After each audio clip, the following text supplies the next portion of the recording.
Bantayan ang announcement ng wind signal sa inyong mga lugar. Ayon sa pag-asa, kapag ang bagyo ay nasa kategoryang Tropical Depression, wind signal number 1 ang pinakamataas na babala.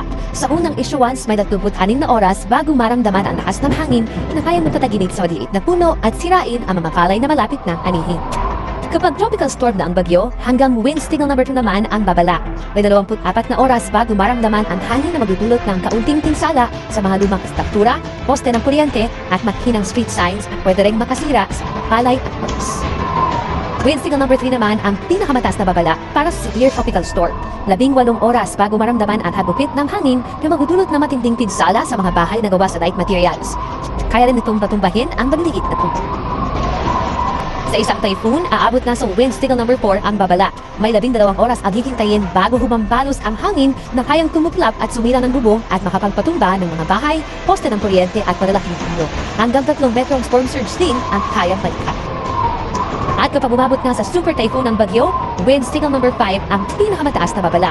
Banta sa kaligtasan ang maladilubyong hagupit ng hangin na kayang patagin ang mga kabahayan, pananim, malalaking puno at iba pang mga struktura.